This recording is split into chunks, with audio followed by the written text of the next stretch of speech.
Before we dive in, here's another show you can enjoy in the True Story FM family of entertainment podcasts. What's up, most excellent friends? It's Chrissy and Nathan from the Most Excellent 80s Movies podcast. It's a podcast where a filmmaker and a comedian And their most excellent guests adventure their way through the 80s movies we think we love or might have missed with our grown-up eyes to see how they hold up. Join us for delightful discussion, Rollicking recaps. ratings, and deep-cut recommendations. Plus, members get some extra fun chit-chat with the hosts after the show. Download the Most Excellent 80s Movies podcast today at truestory.fm. Or find it wherever the finest podcasts are stored. And do remember to keep the Most Excellent 80s Movies podcast motto in mind. Be excellent to each other and... Party on. Party on, dudes. Ever wondered what happens when a Zoomer who grew up on the Clone Wars, A millennial Anakin defender, and a grumpy old Gen Xer walk into a cantina to talk Star Wars? then we've got the podcast for you. Star Wars Generations is a place for fans of all backgrounds to come together, talk about why we love the franchise, and what we can learn from each other. With so much new Star Wars content coming out, we take a deep dive into all of it. We talk stories and characters, what we learn about the Force and the Empire, Republics old and new, and how each story adds to the larger picture.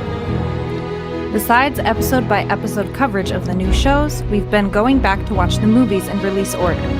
We talk about Star Wars novels and video games, along with fan content and cosplay. And with each episode, we're just starting the conversation, and we hope you jump in. We'll read your feedback, answer your questions. We've even had full episodes dedicated to questions raised by listeners like you. You can find us under Star Wars Generations on your favorite podcast app or by going to theethicalpanda.com. May the Force be with you. Now this is podcasting.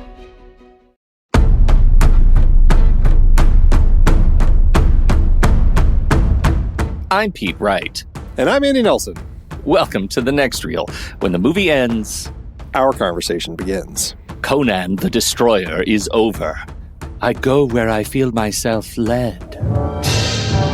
In an age when only the strongest survived, and only the ruthless triumphed, only one name became a legend. Conan the Destroyer.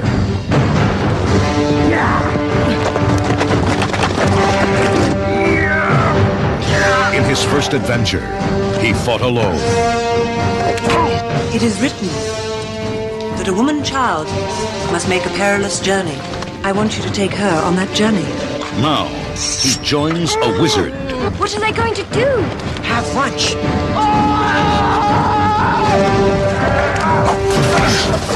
A warrior. There are 6 of them against her.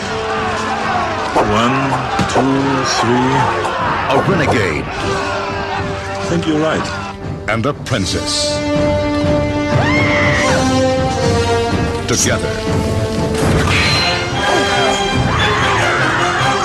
they are sent by a treacherous queen across the lands of hostile kingdoms to solve the mystery of an ancient race and seek the power of a phantom city. You're afraid of magic. And when it comes from evil, This will. come anyway. The Horn of Dagoth, destroyer of worlds. The god will live again. Enough talk. If they cannot seize the horn in time, the world will be plunged into eternal darkness. Grace Jones, Wilt Chamberlain, Mako, Sarah Douglas, and Arnold Schwarzenegger as Conan the Destroyer. The all-new adventures of the most powerful legend of them all. All right, Andy. I know you're just watching this for a young Olivia Dabo. What's funny is I could not, I heard the name and I was like, oh, I think I know who that is. Started the movie, I'm like, oh, that is definitely not who I thought it was. it took me a while to figure it out, but I had Natasha Kinski pictured in my head the whole time. Oh, and that's different. Yeah, it's very different. And then I started this, and I'm like, Olivia Diabo, or is it Dabo or Diabo? I think it's Dabo. Yeah. I was like, I have no idea who she is. And then I looked, I'm like, oh, the Wonder Years? Uh-huh. I was like, okay, so clearly I watched a lot. I watched a lot of her when I was young. But this is on my list. I picked this. I wanted to come back. We talked about Conan the Barbarian back in our Oliver Stone in the 80s series. Having never seen this film before, complete, I had seen a few little scenes here and there. I added this to the list. I thought it would be fun to kind of have a Conan series. And so I wanted to discuss this. So I didn't grow up with this film. Like I had no sense of Olivia Dabo growing up. And I'm trying to look like now early on, what would I have seen of her? Growing Pains, she was in 2 episodes of Growing Pains. She was in 1 episode of Simon & Simon. Like none of the films that she was in I had ever seen. Star Trek The Next Generation, 1 episode. And then it's the Wonder Years. So really, my introduction to her was largely TV. And then it was just like bit parts and things like Wayne's World 2. And so I missed a lot of her growing up. But I don't know. Was she a poster girl for you when you were growing up? My poster girls were like Lamborghinis, man. My posters were cars. I was that guy. I did know her from obviously the Wonder Years is how I knew her for sure.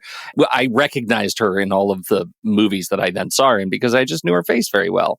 So it was a fun treat to come back and see her, that she was actually in this movie. I did not have that connection. I didn't remember that. I thought she was, I guess, yes, I was a fan. I didn't have a poster. I never went to a con. Okay. Just to see her. Well, and she's a part of this film. She is a part of it. But it's definitely a Conan film, and it definitely feels different from the first film. So, I mean, where do you want to start? Did you grow up with this film? Is this a film you saw when you were young? Like, do you have an attachment to it? No. And I think if we do a bit of a recap, I didn't have an attachment to Conan the Barbarian either, and I didn't care for it that much. It just was not my hero movie of the era. I saw it late. I saw it because my dad loved it. And so because I didn't have an attachment to it, I felt like I was just looking through it the whole time. And this movie, trying to level up what this movie was to Conan the Barbarian by making it, trying to make it have broader age appeal and being a PG movie and having more jokes. There are moments in this film that I like. Overall, I think it lands poorly to even my already kind of sublimated view of Conan the Barbarian, and almost lampoons the character that I thought I knew.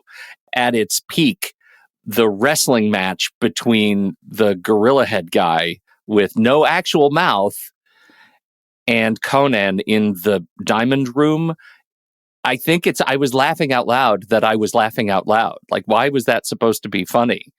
It was funny. I found it funny. Did you find it? Am I supposed to find it funny? I thought I was supposed to find it threatening. Threatening is an interesting word to try to use in this context, because the foundation of this story is so much more of a comic book nature than the first film, which felt, I've never read any of the Conan works by Robert E. Howard.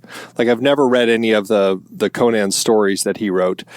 I may have glanced through some of the Conan the Barbarian comics when Marvel started putting those out. Like, Conan was never my thing.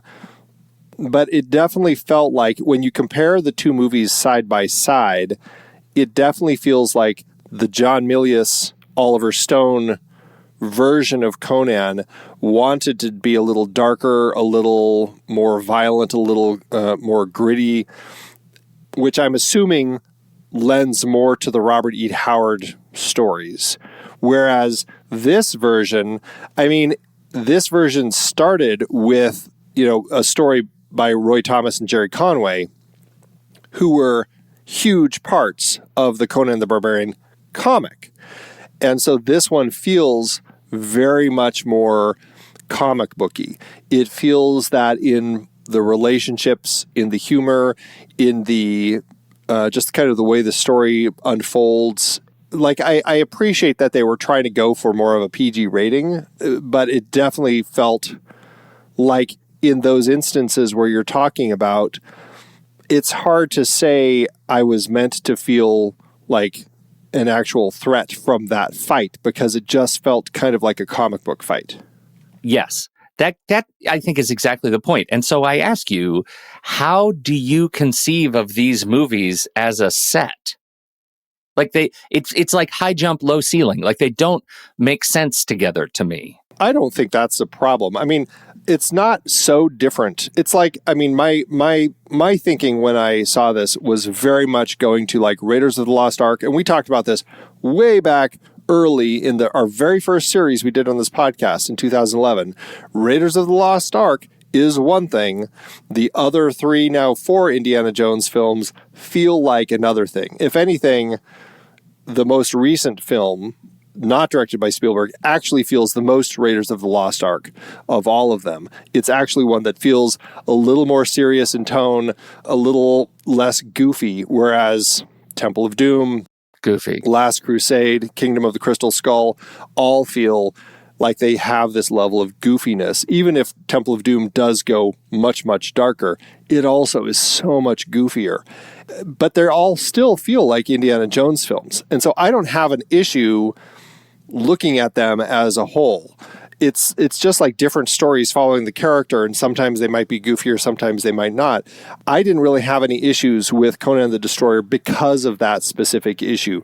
Would I have liked it to hew a little closer to where Milius and Stone kind of took that first film? Sure. But I think it was fine the way that this one felt. That is a fair parallel, the Indiana Jones parallel. I totally get it. I think it's easy to be more critical because I didn't feel it terribly engaged to the film. It felt like if I had seen it when I was 14, I probably would have loved it. I think I really would have loved it. So it's fair to say that this is not a movie for me, in spite of sort of itself and its goofiness. Things I love about it, like I love watching Arnold Schwarzenegger just move around. Like, he's such a specimen. And this movie and Conan before it were such celebrations of physicality, and not like there's very little of the magical mayhem. Like, we get some of the wizard, opening and closing doors. Like that's a big one. There's giant mouth door. And I think that set was the set that they used to build the Conan adventure at Universal Studios when I was a kid. Like, that was one of the theatrical presentations you could go see after you went on the ride, the Jaws boat ride, and there was a Battlestar Galactica thing where everybody was shooting at you, and then you could end up going to the Conan Save the Princess event. And I think it was with the mouth that opened up. That suddenly was very familiar to me. And so I enjoy that stuff. I enjoy this, just sort of the universe, the parade of physicality. And it feels like, a heavy metal album cover in a really satisfying way to me. So I get it. I get the look of it. I did think that the addition of the comic, the jibes, the jester character was rough. This just felt like a level up of the shenaniganry in a way that didn't feel earned from the first movie. I mean, there are some definite elements there that I can agree with. And, I will say it's fair that when we talked about Conan the Barbarian back in that previous series, it wasn't a film that I grew up with either. And when I watched it, I was also, all right, it's all right. It's nothing great. I rewatched it to prepare for this, and I had so much fun with it. Like, I just loved it. It was a great film. It was great 80s fantasy. I've never really been a big fan of kind of that Boris Vallejo style of like next to naked. I don't have problems with people being next to naked, but the idea of warriors next to naked going into battle, like, has just never really made sense. It seems to so me. silly. It's like, right. Why you're like you're going to get hurt. Like, it just seems so dumb, but it works for the look. So anyway, I had so much more fun with Conan the Barbarian when I revisited it. And so it's entirely possible. I just walked into Conan the Destroyer with that in my head. And so I was just looking for more of a fun time, and I had a really fun time with it. Like you, though, I have always struggled with these films that feel like, well, let's throw in a goofy sidekick because that'll help for the kids. That'll give the kids someone to really latch onto and enjoy. And we definitely get that here.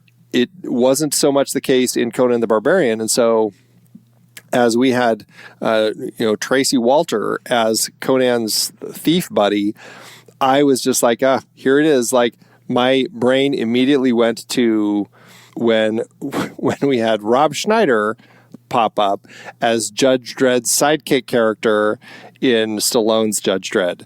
That was like, oh my God, not what I was expecting in that particular film. And that's kind of where Tracey Walter was for me as Malak, as this kind of goofy character that just didn't really need to be there. Like, I really preferred the people that he was working with in Conan the Barbarian that were also thieves, but you could take them seriously. Tracey Walter, first of all, as an actor, he's somebody that I generally don't think of in this sort of film. Like, he doesn't strike me as somebody who's going to be in a sword and sorcerer type of movie, nor in an action film, right? And I think that, like, all of those elements, when I walked into that with Tracey Walter, like, I feel like he's the sort of person who is a hillbilly in the South sort of actor, right? And so seeing him here, I'm just like, Tracey Walter as Conan's sidekick. Okay. So yeah, right out of the gate, I struggled with that. He's such a funny actor, right? Because as much as I totally understand what you're talking about, I look at his credits, and he was in Silence of the Lambs. He was Bob the Goon in Batman. He was in Star Trek, a bunch of Star Trek. He was in Designing Women, one episode. He was in Alf, an episode. Like, the guy has been he's such a face at this point. I don't know how to really wrap my head around what he wouldn't be in anymore. So the fact that he's not that the character doesn't really hit home for me is less about, I think, Tracey Walter's surprise than the fact that they decided to put a character like Malak in here as the goofy sidekick in the first place. And this gets to one of the reviews that I stumbled on as I was kind of prepping for this movie, was a guy that has the background in the Conan universe, Conaverse, and was very frustrated by the title Destroyer. I was frustrated by the title Destroyer because I'm not sure Conan actually destroyed anything. The castle at the end, the ice castle, maybe you could make the case that he was a part of that because he broke all the mirrors and they were structurally integral to the structure. I don't know. The whole thing fall, yeah. That would be a stretch, but he wasn't really a destroyer like I wanted him to be. And here is what this particular reviewer had to say. As a side note, I found the adjective destroyer in the title quite misleading and unfortunate. For those of us that read the Conan novels, we see Conan driven by his own motivations and fighting his battles only if he had to, and not for the sake of destroying. The film distributors could have picked something else to promote the movie. Well, it kind of gets to what we see all the time in adaptations, where the act of adapting the character for film takes away some of the heart and soul of what the fans knew the character as in the first place. I've complained about the same thing regarding the Joker. We've all complained about this in some way or another. And I feel like I don't have the benefit of that background. So to me, it just looks goofy. But it sounds like there's some reason that this character doesn't play in this movie the way it does in the first. It's funny. I hadn't really thought about the title, and I guess it's only because it seemed like they were trying to do a thing where the films would all be Conan the blank, Conan the this, Conan the that, because they had subsequently talked about doing another film eventually to the point where, I mean, and we'll talk about this later, but they're looking at Conan the King as a potential return to the franchise. And so that's interesting. And I was just glancing through the titles of the stories of Howard's actual Conan stories, and they're just literal things like The Frost Giant's Daughter, The God in the Bowl, The Hall of the Dead, The Hand of Nergal, The Hour of the Dragon. And it does make me wonder if there would have been more success for the film had they done Conan, the Horn of Argoth, as like the actual title, or if that would have pushed audiences away because it was a bunch of weird fantasy looking words, or would that have drawn them in? I don't know. But Dino De Laurentiis, we just had a whole series talking about De Laurentiis. Here we are back talking about him. He seems the sort of producer who looks at what is going to be the best thing for the movie to actually make money. And if it means not giving it a goofy title, but just doing something like Conan the Destroyer, then that's what he's going to do, whether it's helpful or not. Yeah, maybe it was helpful. We'll see. We'll see when we get to the numbers. But it's confusing. I guess I wanted him to destroy more stuff. He destroys Bombaata. He does. Can we talk about Bombaata? Bombaata. Sure, we're going to jump into that. Yes, let's talk about good old Wilt Chamberlain. What do you know of Wilt Chamberlain? Wilt Chamberlain, here he is working to protect the virginity. You can't even do it. Protecting the virginity of our heroine here, of Olivia d'Abo's princess, Jenna. That is funny. Wilt Chamberlain, protecting virginity since 1984. By destroying it. What did you think of old Wilt? What do you know of Wilt Chamberlain? Other than he's incredibly tall, I mean, he's 7'1". He is the sort of height where, they're having conversations with the stunt coordinator saying, just be aware, one of the people in this stunt is 7 feet tall. So be prepared for that. Like it's you have to take that into account when you're sorting, like, what kind of horse is he going to be riding? What is he going to be wearing? Like, there's a lot of work that goes into that. Wilt Chamberlain, I mean, we're joking a little bit about his history of his sexual exploits, which is quite a story. But, I know that this was the one movie that he ever did, and it was the only movie he ever did because he thought he was interested in movies and then started this one and realized how boring it was. He hated that he was sitting around all the time. He would go up to the director and say, look, can't you just make all of my scenes, just bunch them all together so I can just get this over with? And they're like, there's a lot of other pieces that we're coordinating, not just your role, but all these other roles, all the sets, locations. And so he really had a hard time with the idea of making a movie. And kind of realized, I mean, he had fun. He did a good job. I mean, I thought he was fine as this soldier protecting this princess. But it's just funny that he hit this point where he's just like, no, I'm not going to go through that again. I like this line in his bio. Wilt didn't come from a race of giants, as many thought.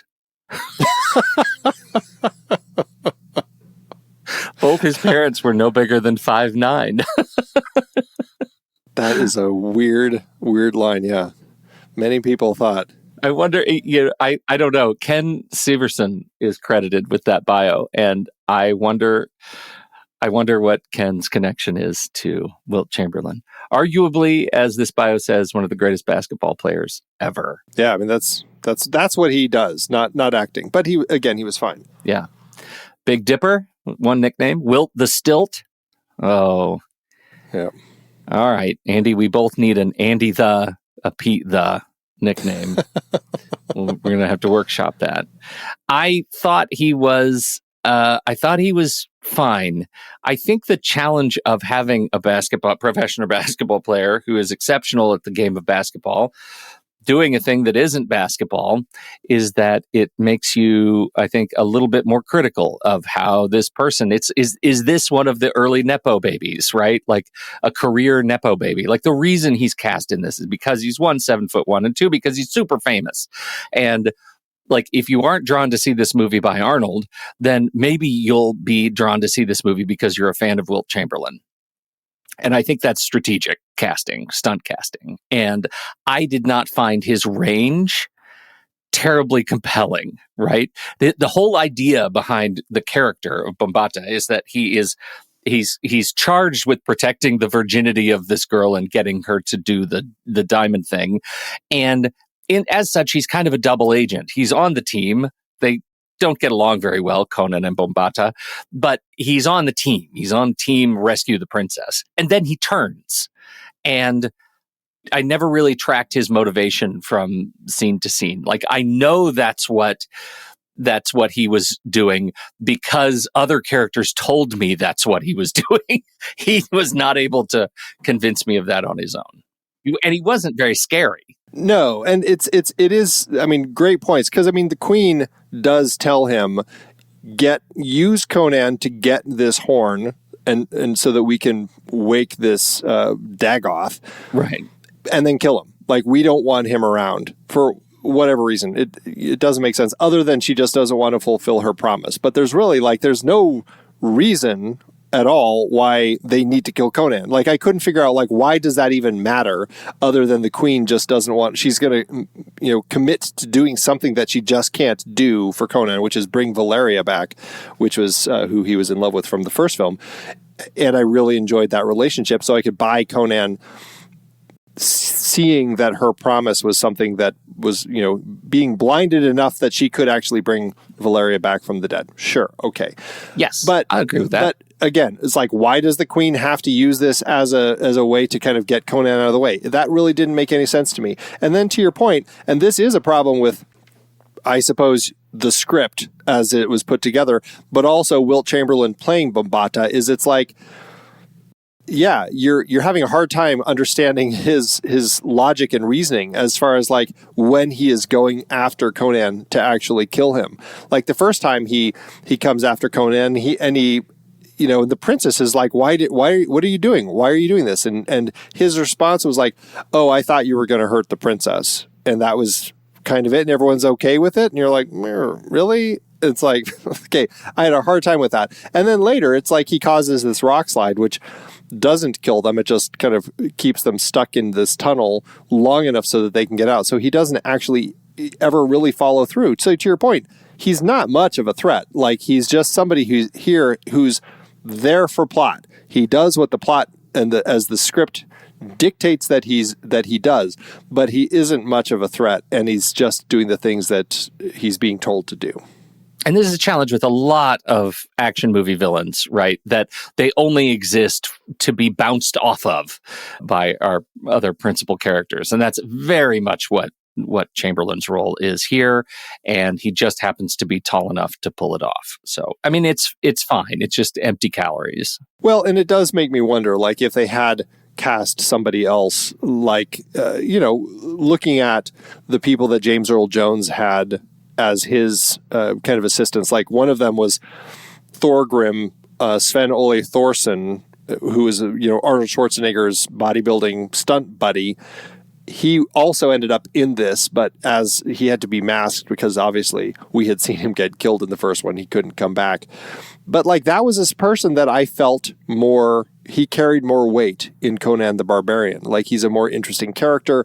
There's more threat from him as a villain. Like, it just worked. And that is definitely something with Bombaata that we're just not getting much of.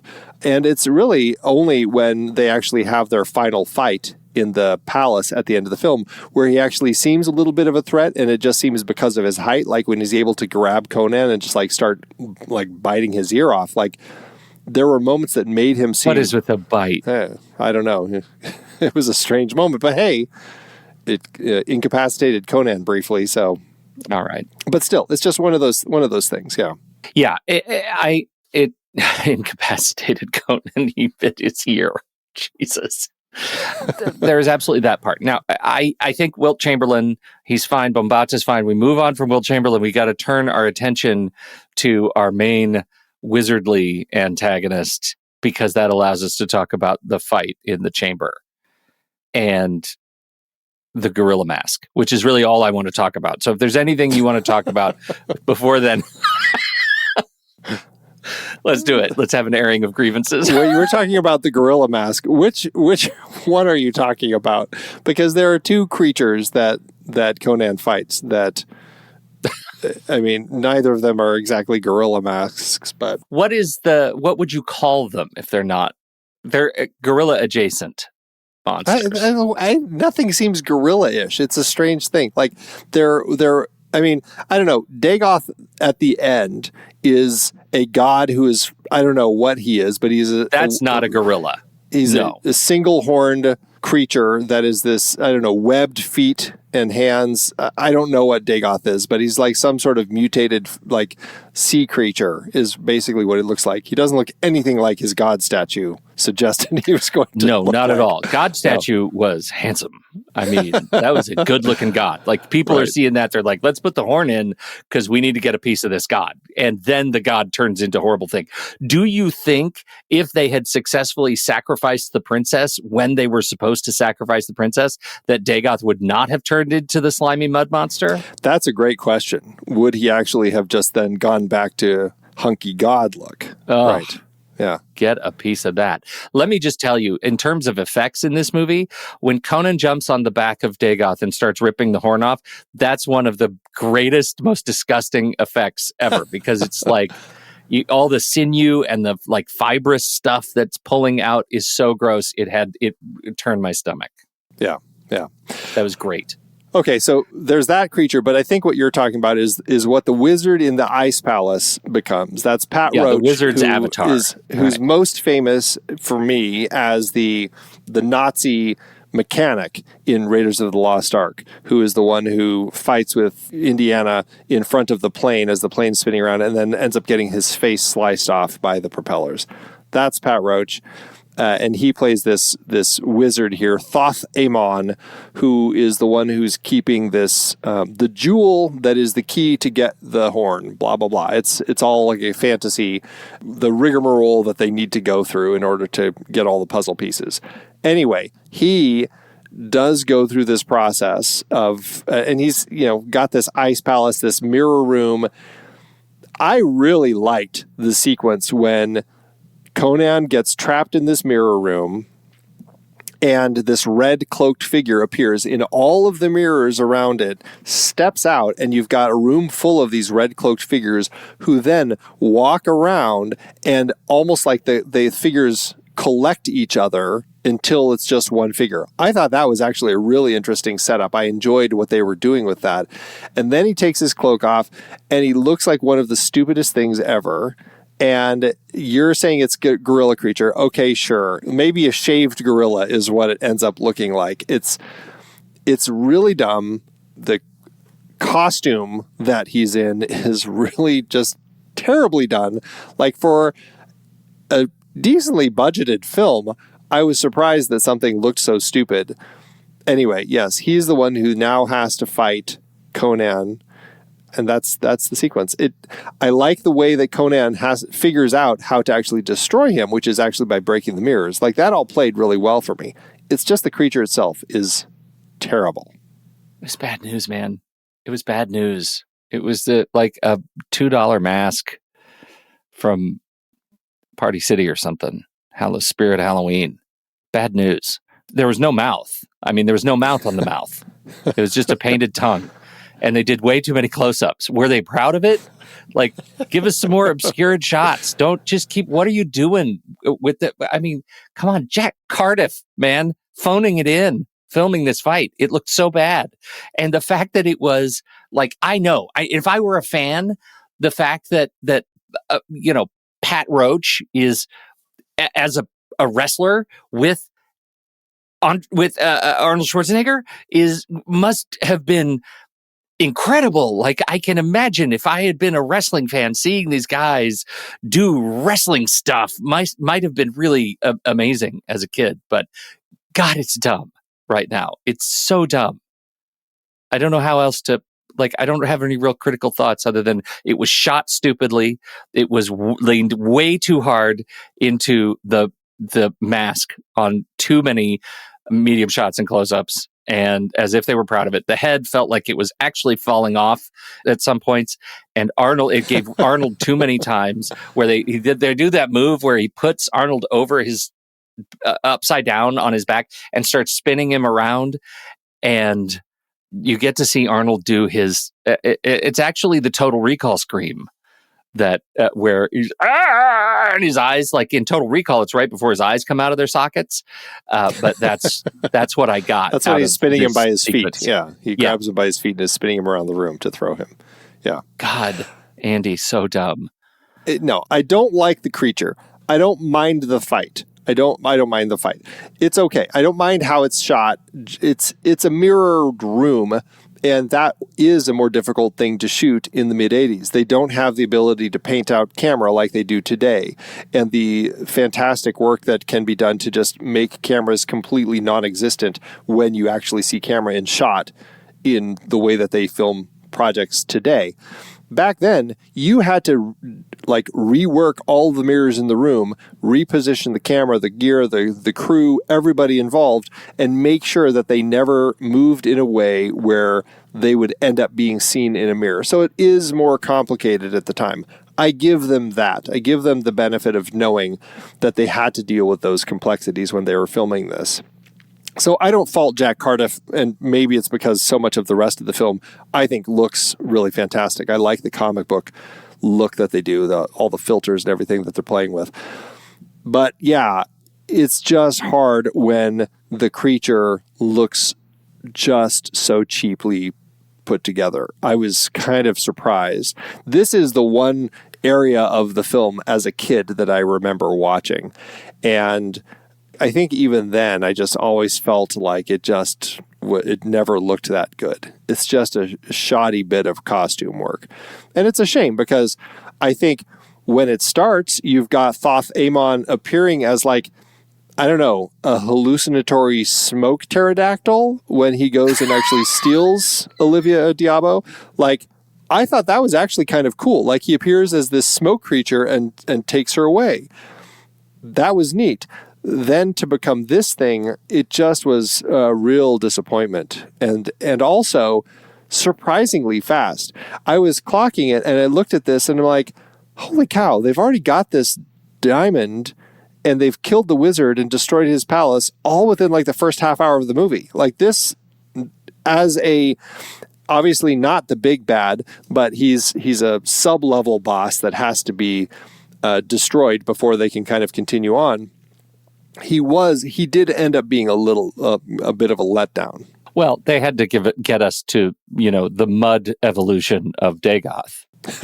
Right. I mean, they had to get us all the way back there. And I want to say, to your point about Jack Cardiff, as much as I level blame at Jack Cardiff for the way the fight itself was shot, the rest of the movie actually looks really good.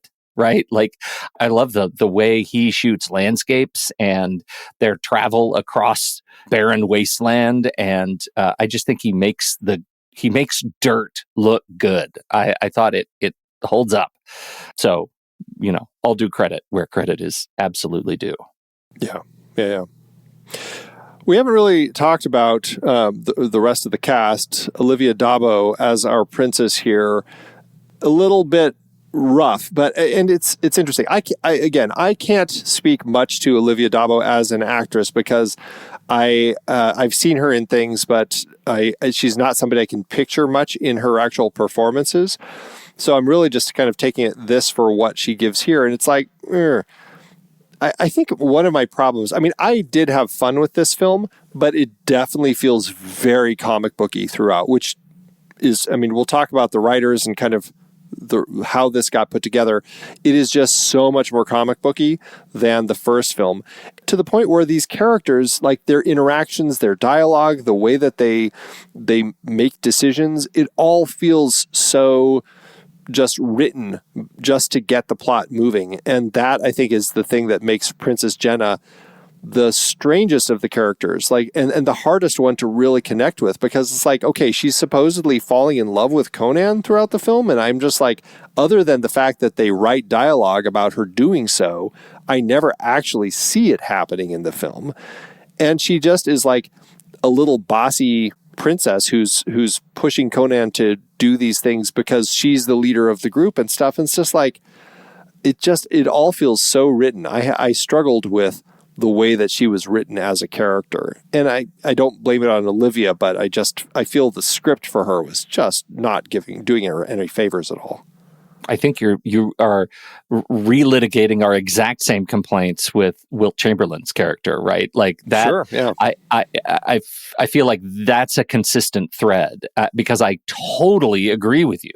At no point do I ever feel like she's given an opportunity to demonstrate, to show us her relationship with Conan. And yet then we have the sequence where she asks Grace Jones, "How do you get a man? You grab him, you take him," right? Which, we'll need to dig into Grace Jones briefly, but I think that's a funny moment that is supposed to illustrate their growing connection. She's trying to research and figure out how to get a man because she's naive, and yet as a performance, I don't think she's given an opportunity to actually show us how she feels. Only is it relegated to comedy.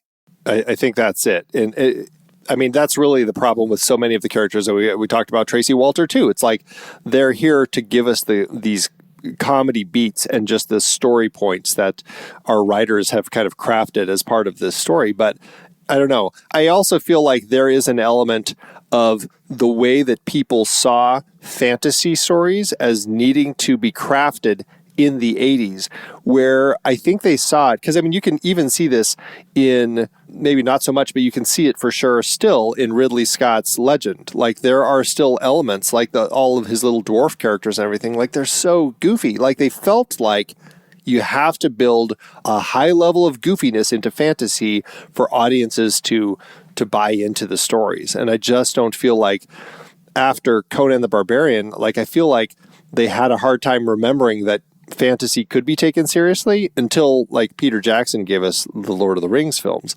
And I think that was a real struggle. And because you definitely see it with all of the characters here. I think that the Queen maybe isn't one who's relegated to as much goofiness, but still she is relegated to just moving the plot along and putting all these pieces in place to just make all of this stuff happen. Absolutely right. The other thing that strikes me is that this movie, you just watched Conan. How many, at its peak in Conan, right, the Barbarian, yeah, O'Brien.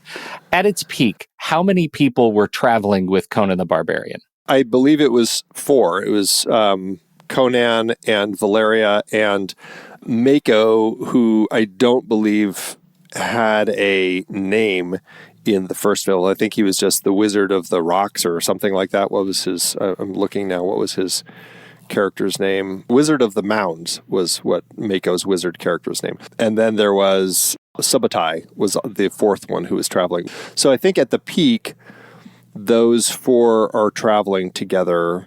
There is a point where I don't know if it really counts, but they do rescue the another princess from Thulsa Doom and are bringing her back to her father. So technically 5, I guess.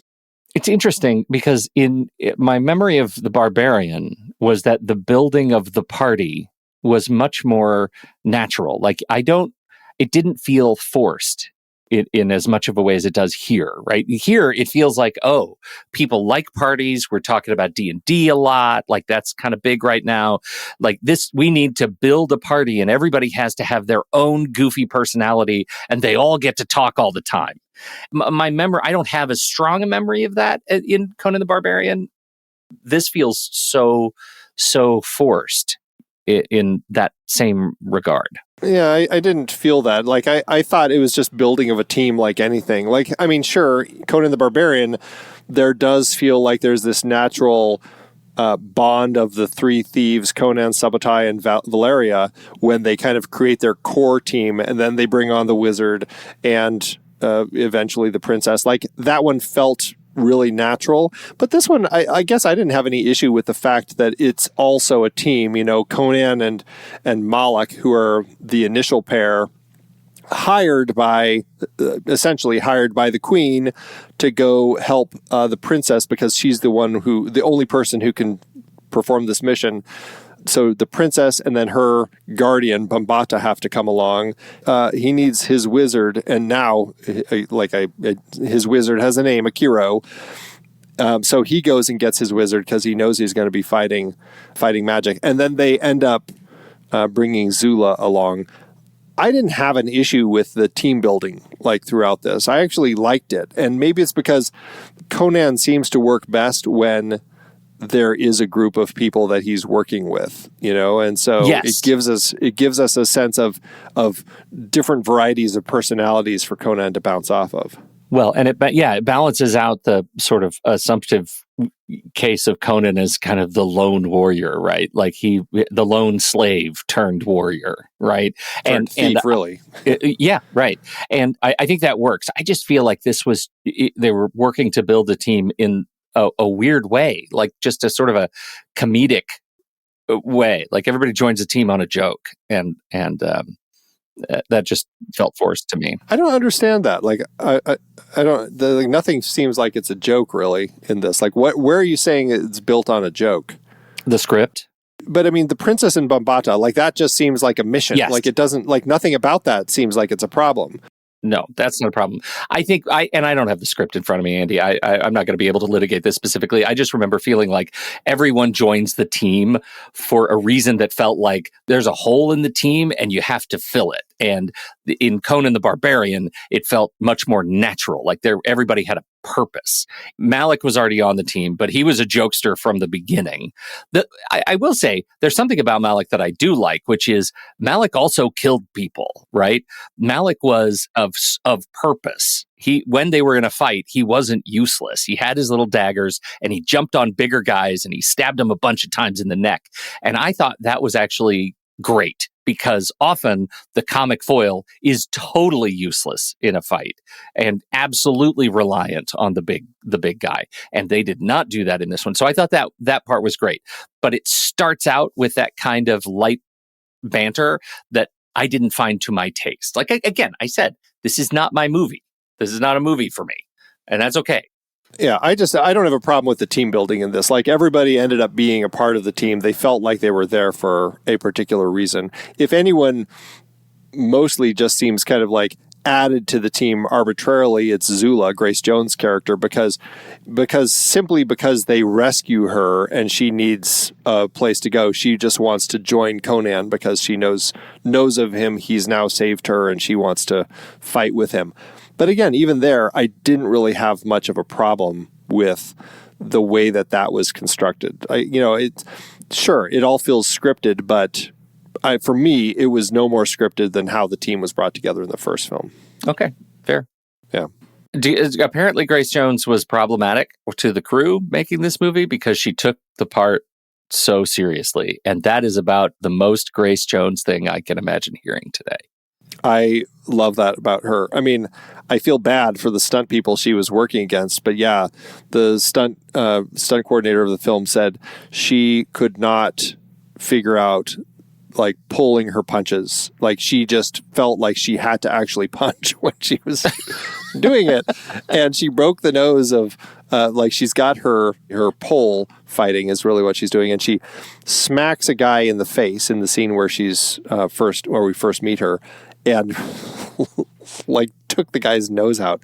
And I know, yeah, so good. But she's tough. She's fun. She's a great addition to this. I always have enjoyed seeing Grace Jones. And I mean, the few films I've seen her in, and I think I'm only counting 2, this and View to a Kill. Yeah. Yeah.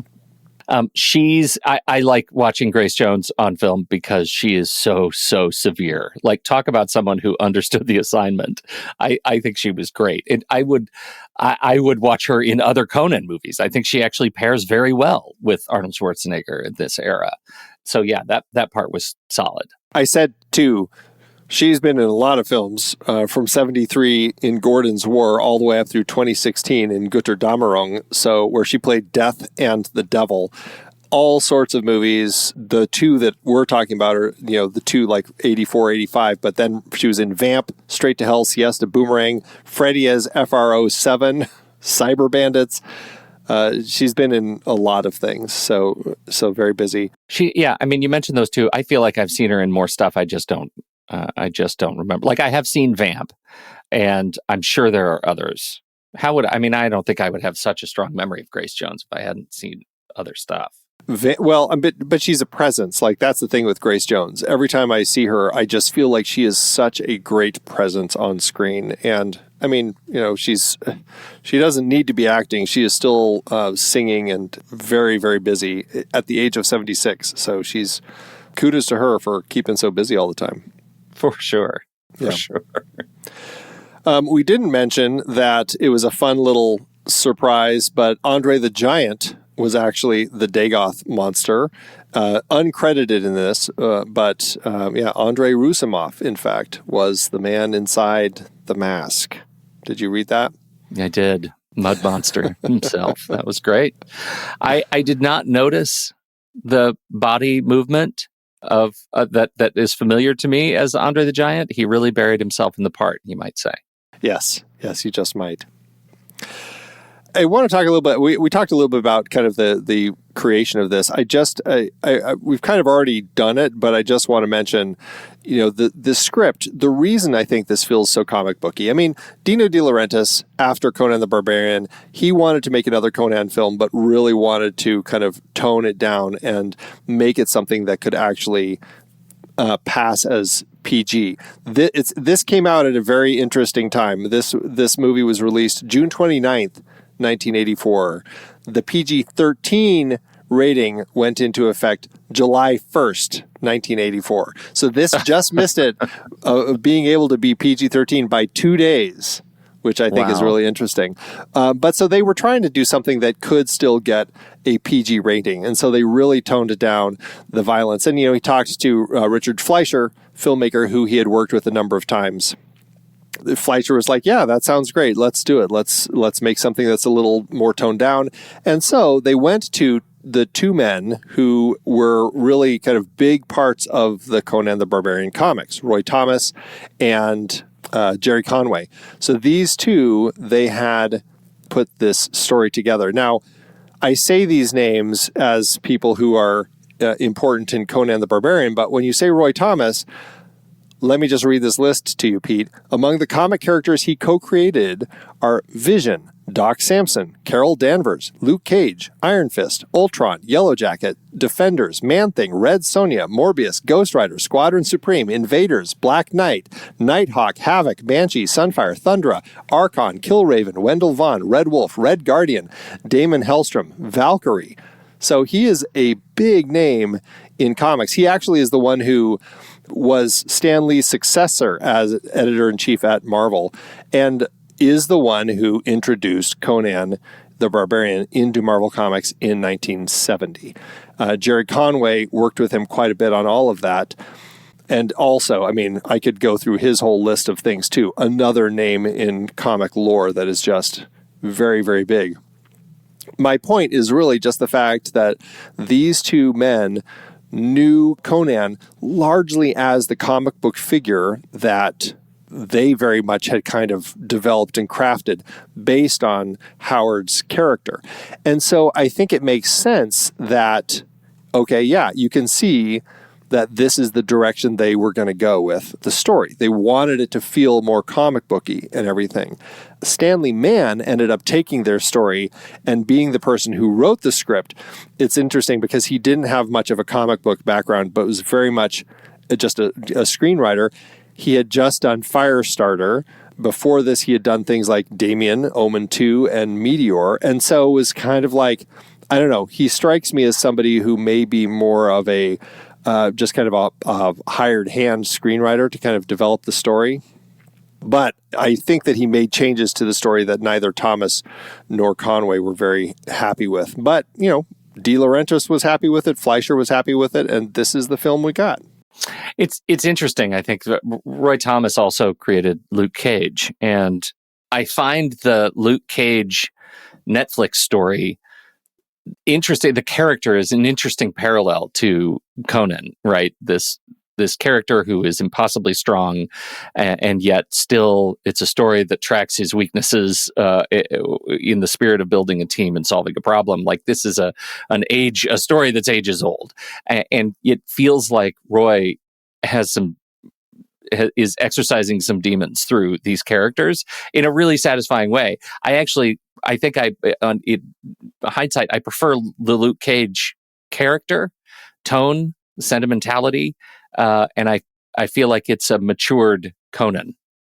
Isn't that a funny parallel that Roy Thomas was involved in both of these? I thought that was cool. Yeah, very interesting, very interesting. Well, I mean, it's a fun movie. I definitely have fun with it. Do I like it as much as Conan the Barbarian? Definitely not. But I didn't hate it. A lot of people seem to really look at this as just garbage. And again, going back to Raiders of the Lost Ark and Indiana Jones, that's how a lot of people feel about Temple of Doom. I don't know. I find them both to be fun films. Yes, it's a tonal shift. I don't like this one nearly as much, but I still enjoyed it. I enjoyed it, as kind of an 80s fantasy film. I think it was fine. And I also thought it was fine, but I would have rather watched Crawl. Yes, another interesting bit of 80s fantasy that would be fun to discuss for sure. 80s were big for this kind of fantasy, right? Like, there's a series in here. There is. Oh. Next Andy, season, perhaps? We're building our season. All right. Well, we will be right back, but first, our credits.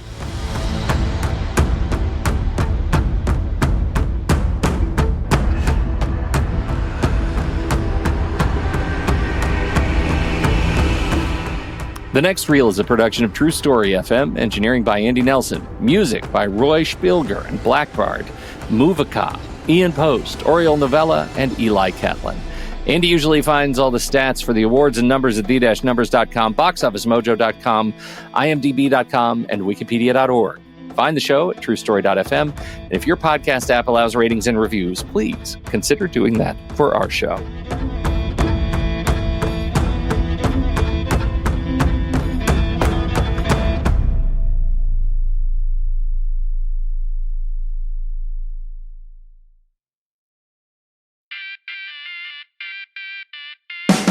Are you a fan of Conan the Destroyer, the epic sword-and-sorcery adventure starring Arnold Schwarzenegger? Do you love making lists of your favorite films? Then Letterboxd is the perfect platform for you.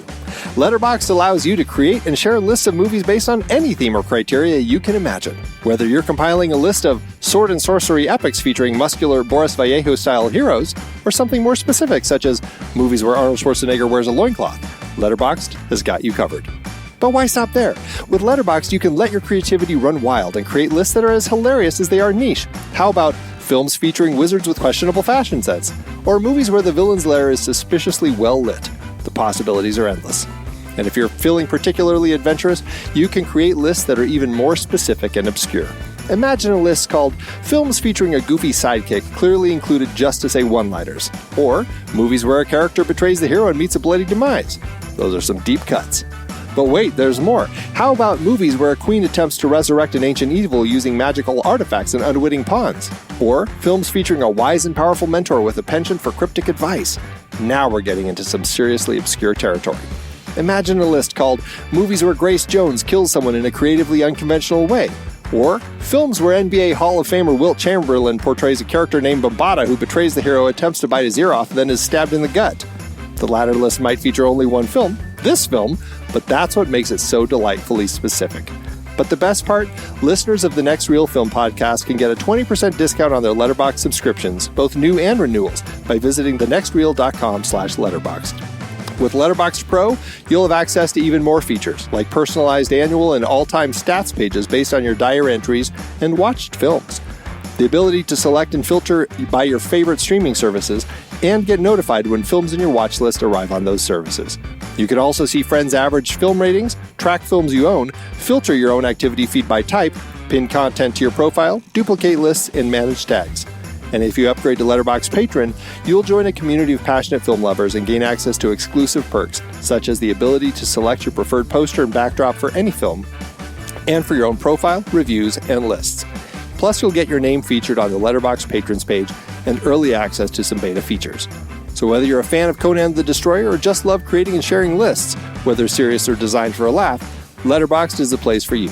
Sign up today at thenextreel.com/letterboxd and start your cinematic journey with Letterboxd, your life in film, one delightfully specific list at a time.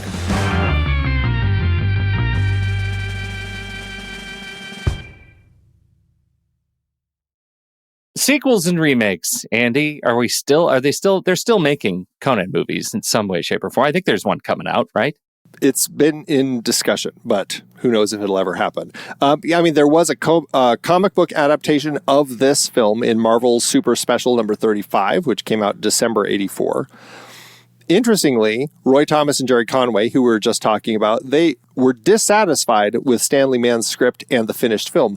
They actually took that story and made a graphic novel called Conan the Barbarian, The Horn of Azoth, which was published in 1990. They did have to change a lot of the names, but they actually got their version of the story out there. So if you're interested in checking it out, you can still find copies of that. It's a little more on the rare side these days, but you can find copies of it on eBay. Robert Jordan wrote a novelization of this, and now the sequel. There was a third film in this trilogy planned for 1987. It was going to be called Conan the Conqueror, going to your point about these names. Guy Hamilton or John Guillermin would have been directing this. Schwarzenegger, however, was committed to film Predator the same year, and his contract with De Laurentiis had actually run out because he did Red Sonja immediately after this one, and along with Raw Deal, and he didn't want to get back in and negotiate a new contract. So the movie fell into development hell, and that script ended up becoming Kull the Conqueror. Do you remember that one? In 1997? No. With in name only. I don't remember it. It's with Kevin Sorbo, I believe, is the one who Beastmaster himself? He ends up playing Kull in that particular film. And so it's an adaptation of the Conan novel, The Hour of the Dragon. I remember it coming out. I never saw it, but apparently if you are curious to see where Conan the Conqueror would have gone, you can watch Kull the Conqueror to understand that one. Now, as far as perhaps a new one, we did have the Conan the Barbarian reboot, I guess, with Jason Momoa in 2011, which was not really very good. And then Schwarzenegger announced in 2012 that he was going to return to a film called Conan, or The Legend of Conan, which would have actually skipped, they love doing this now. It would be a direct sequel to the original Conan the Barbarian. Skipping Conan the Destroyer, skipping Jason Momoa's film, it would have just been a direct sequel to the original. Never got off the ground, even though Schwarzenegger was excited about it. And then it finally got dropped. Then, as of 2019, Schwarzenegger said it is still in active development, and that's when we got the word that it was now going to be Conan the King. Again, still never saw anything from that, so who knows if it'll ever come to pass. I think it would be interesting to see, at this age, Schwarzenegger taking on that role again. I think so, too. I would absolutely be down for that movie. Yeah. I think an older Conan, especially seeing, I'm a fan of some of what Schwarzenegger's been doing. I like Maggie a lot. Like his post-governor acting gigs have been interesting. I would love to see him get back into an action thing. He's almost 80 years old, though. I know. I say I'd like him to get back into an action thing. Like, I haven't seen, again, any of the Expendables, so I know he's still doing action stuff. But that's a really good point. And yet, look at the guy. Yeah, but you also have to look at what he's done in the recent Terminator films. And I feel like that he might be just at a point where they're needing to bring in stunt people more often to actually handle the real work, or they should bring in Kevin Sorbo. That would be funny as his stunt person. There you go. Oh, my God. Protect the face. Protect the face. Okay. How to do at award season? Is this a long and distinguished list? It wasn't very popular in the award circles. It did have one win with 3 other nominations. At the Saturn Awards, Grace Jones was nominated for Best Supporting Actress, but lost to Polly Holliday in Gremlins. At the Razzies, Olivia Dabo was nominated for Worst Supporting Actress, but lost to Lynn Holly Johnson in Where the Boys Are. She also was nominated for Worst New Star, and she won, tying with Bo Derek in Bolero. Oh, no. I know. Last but not least, at the 2012 International Film Music Critics Awards, it was nominated for Best Archival Re-Recording of an Existing Score, but lost to The Battle of Neretva / The Naked and the Dead. So, and we didn't even talk about the fact that of the returning elements of the film, Basil Polidoris is back doing the score, and it's just fantastic. I love his music for this franchise. Which do you like better? They use elements like the themes across both, and so it's I don't know. Hard to tell them apart. Yeah. All right. Well, how to do at the box office? Conan, big draw, 80s, high fantasy. It's got to have made some bucks.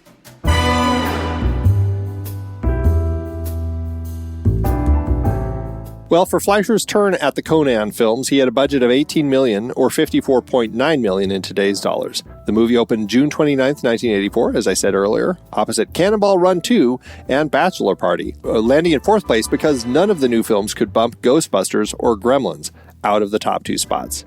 The movie went on to earn $31 million or $94.7 million in today's dollars. That lands the film with an adjusted profit per finished minute of $386,000. A profit, but perhaps not enough to warrant continuing the franchise, as it was quite a drop from the profits of the previous film. Wow. Yeah. But at least it's an anthem. Hey, at least it made money back, I guess, yeah. All right. Well, this conversation has been good for me, Andy. I came in probably a bit too bearish on this movie. Again, it's not for me, and yet there is a lot to have fun with. I'll just forget about the Gorilla Man mask with no mouth fight. Like, that was a real low point, and everything else is. It's a fun romp. I think and given how I felt about the first movie, okay, yeah, it's fine.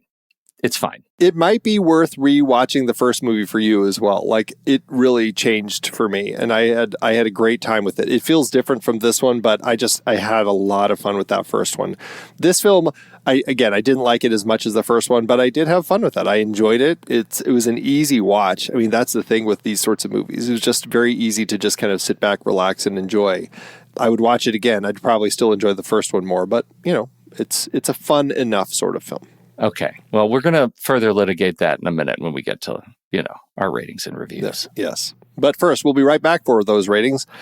Let's tune in for the trailer for next week's movie, returning to our Movies in the Remake series. It's Rowdy Harrigan's 1989 film, Roadhouse. Can I buy you guys a drink? Guess not. Patrick Swayze is Dalton. I thought you'd be bigger. Opinions vary. When he's around, anything can happen. How does a guy like you end up a bouncer? Just lucky, I guess. And usually does. If somebody gets in your face, I want you to be nice. Don't be rude. Ask him to walk, but be nice. Help this gentleman to the door. Until it's time to not be nice. So says the fighting philosopher. He may be hard to handle. I keep talking, you're gonna go off thinking I'm a nice guy. I know you're not a nice guy. But he's easy to like. What's the matter, Dalton? Don't you like women? The worst I ever had was wonderful. He's not what you'd expect. I thought you'd be bigger. But there's one thing you can count on. He's the best friend a good time ever had. You guys tired? Doc, I'll get all the sleep I need when I'm dead. This is my town. I'm not afraid of him. I guess you'll be having that fire sale now, all right? You got your hands full, kid. I just think I'm looking at a dead man. Patrick Swayze. For that line of work, I thought you'd be bigger. Gee, I've never heard that before. Roadhouse.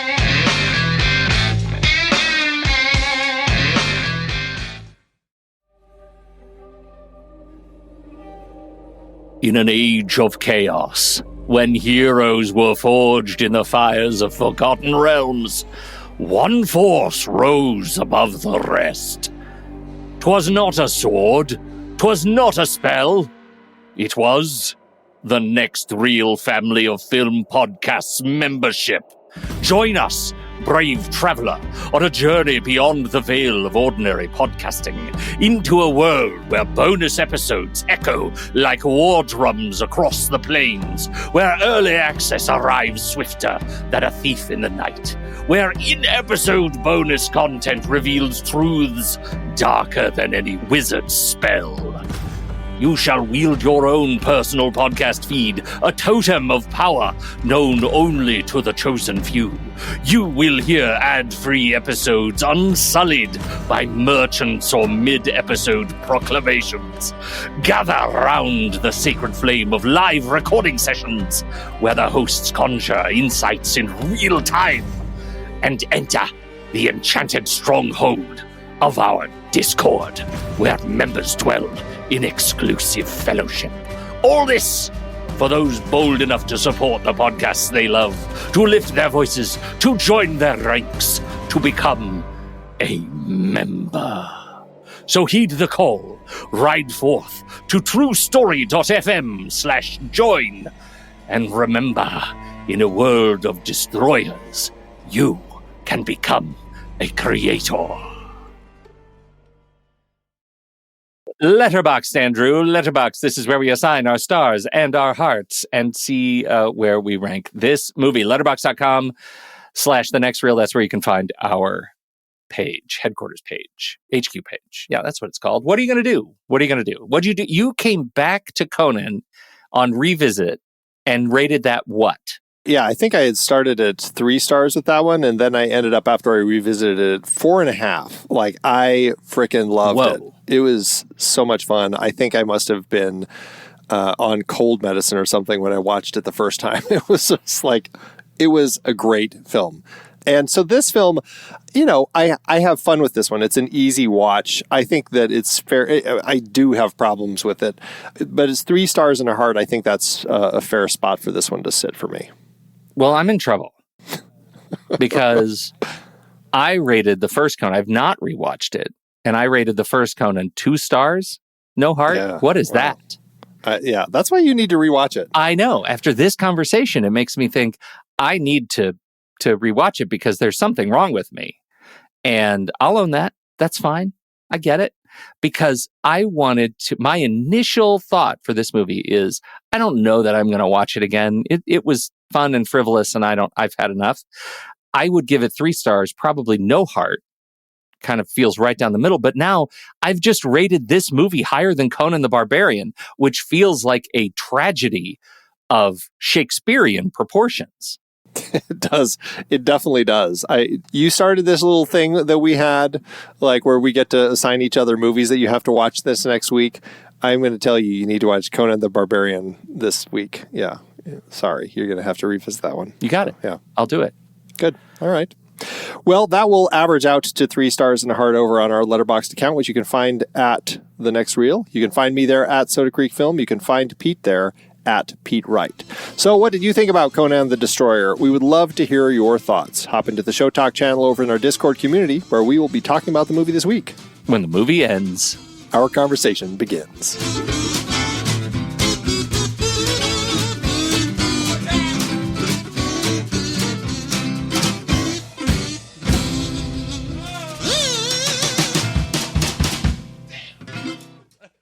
Letterboxd giveth, Andrew. As Letterboxd always doeth. Okay. What are you going to do?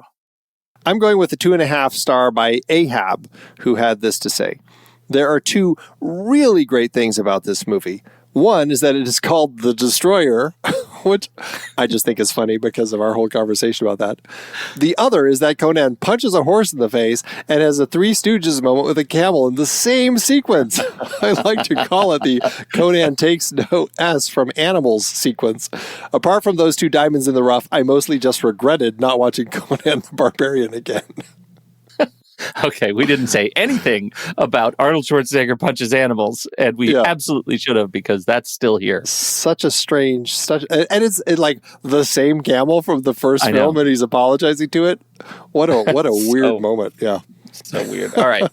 I have this from Comrade Yui. Conan the Barbarian. Crom, I have never prayed to you before. I have no tongue for it. No one, not even you, will remember if we were good men or bad. Why we fought or why we died. All that matters is that today two stood against many. That's what's important. Valor pleases you, Crom, so grant me one request. Grant me revenge. And if you do not listen, then to hell with you. Conan the Destroyer. Roll 2d10 plus 5 for your greatsword's melee damage.